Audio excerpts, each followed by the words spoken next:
All right, guys, this is Norval Central coming back at you with another YouTube video.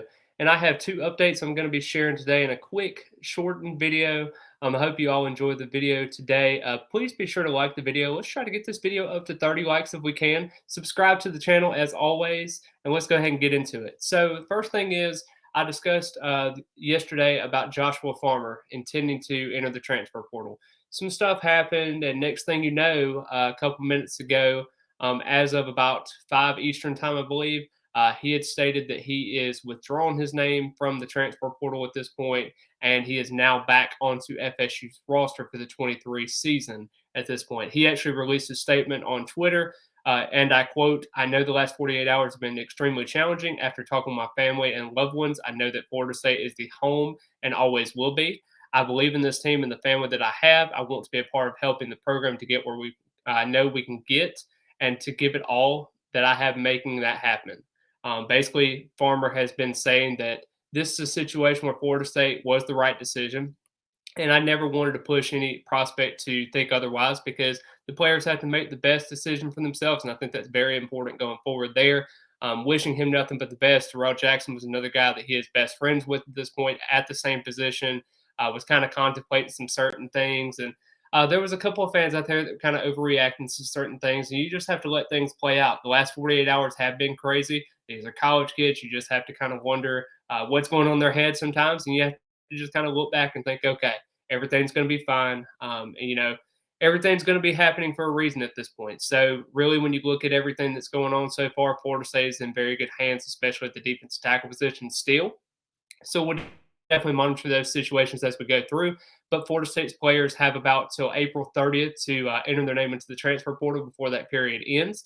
And unfortunately, Florida State got some news today in terms of Marion Cooper, the junior defensive back, actually was a cornerback at one point and moved over to safety. It's a guy that Florida State had high hopes on. He was a four-star prospect at Lehigh, and there was a guy where I thought that Florida State had a really successful run with him in the end of the 2021 season, had some really good moments. Started 22, was kind of getting there, was struggling a little bit, got hurt. Next thing you know, his confidence was kind of down the drain at that point. And you thought that whenever he switched from cornerback to safety, because we had so many guys at the cornerback position, we added Ventrell Cyphers this past season, past off season, excuse me. And I think this was a situation where you thought maybe it could be.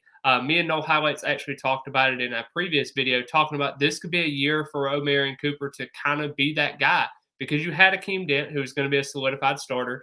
Who are you going to have on the other side? Is it going to be a Shaheem Brown that actually was a reserve that's going to be elevated to a starter? Will it be another guy that comes in as well? I think Conrad Hussey, a true freshman that's going to be enrolling this summer, even though it's harder for a true freshman to come in and enroll and just kind of play that role early on in his career, I think it still can be somebody that you can kind of lean on for everything. So we'll kind of see how that goes with everything going forward there.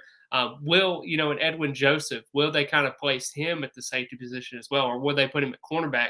Just kind of depends on what you think of everything going on there. But yeah, there's a couple of names there at the safety position. We're a little bit thin, but we got a couple of prospects that we may be able to go to in the transfer portal. But like I said, Florida State staff has kind of decided on maybe waiting until that 30th hits. That way they can kind of evaluate their options and be able to get prospects to visit on campus before that summer period starts to happen where you start to practice and get all the extra practices that you need for that, player-led practices as well. I think it's very important because the safety position is very important. As we know, it's draft day today. So Jamie Robinson is a guy that was at Florida State, actually announced that he was going to be entering the 2023 draft at this point. And you got to kind of realize that, we're having to place a void on that because he had 99 total tackles from a year ago. He was leading the team in total tackles at that point, was a pivotal part in Florida State's defense. And you just have to replace guys like that. And it's very hard to replace them. Hopefully you can just have a collective effort in being able to replicate some of those numbers. But just overall, I think Florida State's going to have to do some good jobs here in the portal. They're going to have to get a couple more guys in terms of on the defense side of the ball. I think the offensive side of the ball is pretty much stacked, other than maybe another wide receiver with the Micah Pittman injury. It just kind of happens to see what you think about that. But going to be super excited to see how Florida State kind of finishes out this transfer portal period. And I hope each and every one of you have a great rest of the day. And as always, go Noles.